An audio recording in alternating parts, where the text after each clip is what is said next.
Assalamualaikum warahmatullahi wabarakatuh.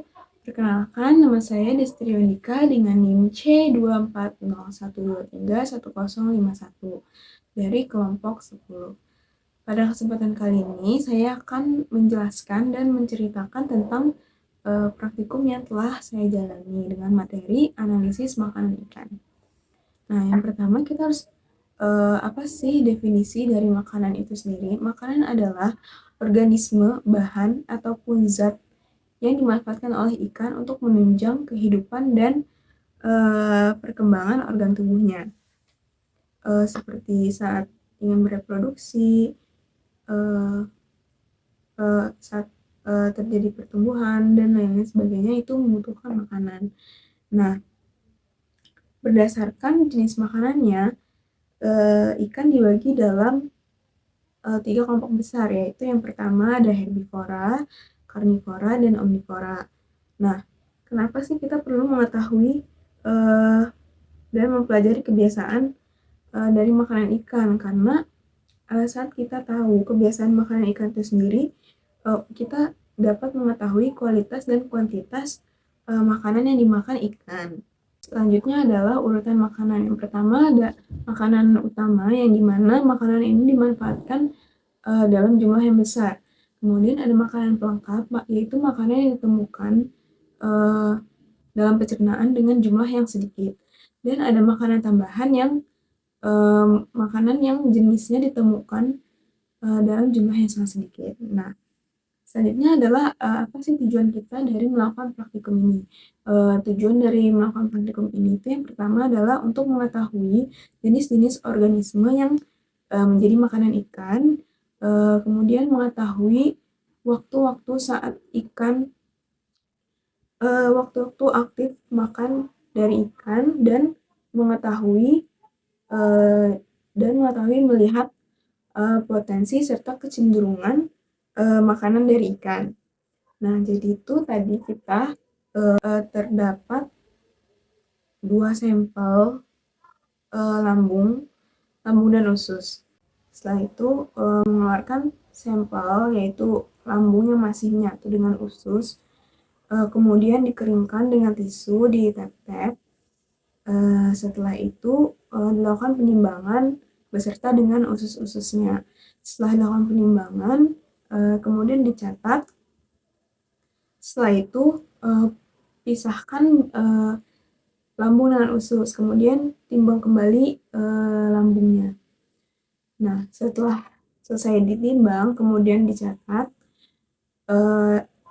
mulai melakukan pembedahan pada lambungnya. Jadi lambungnya itu dibelek, kemudian diambil bagian dalamnya.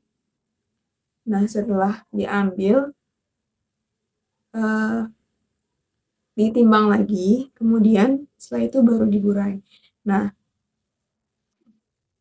karena ikan yang saya dan teman-teman saya dapat itu adalah ikan karnivora, jadi banyaknya ditemukan ikan-ikan di dalam ikan-ikan kecil di dalam lambungnya itu. Nah, kemudian setelah diburai, kemudian setelah ditimbang, kemudian lakukan pemburaian dengan Aquades, yang dimana perbandingannya ini 1:4 dengan sampel itu. Jadi tadi itu saat penimbangan, hasil yang saya dapatkan itu adalah sebesar 3 gram. Kemudian berarti untuk Aquadesnya itu sendiri menggunakan 12 mili.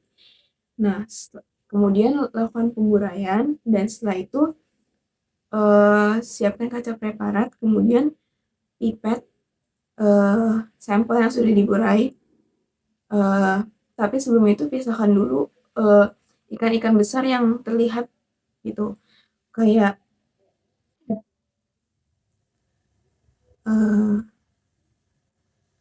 terlihat.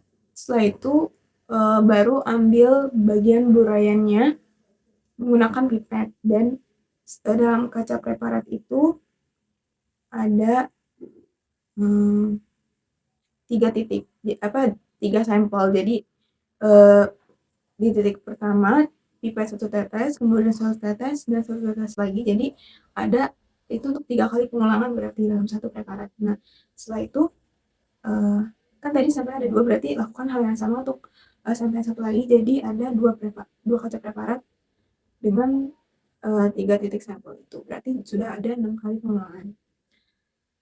Kemudian amati di bawah mikroskop. Selanjutnya itu melakukan pengamatan dengan metode layang pandang. Jadi untuk titik yang pertama, kemudian diamati dengan 5 layang pandang itu. Jadi misalkan sudah diamati di satu titik, kemudian kalau udah ketemu di foto, setelah itu amati lagi di tempat yang berbeda, jadi ada 5 layang pandang. Nah,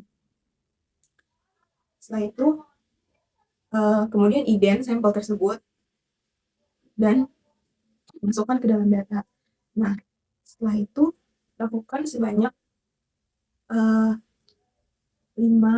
layang pandang dalam setiap pengulangan. Jadi totalnya itu ada 30. Nah, setelah itu kemudian amati dan catat data-data yang didapatkan. Nah, sekian mungkin yang dapat saya sampaikan. Kurang lebihnya mohon maaf. Wassalamualaikum warahmatullahi wabarakatuh.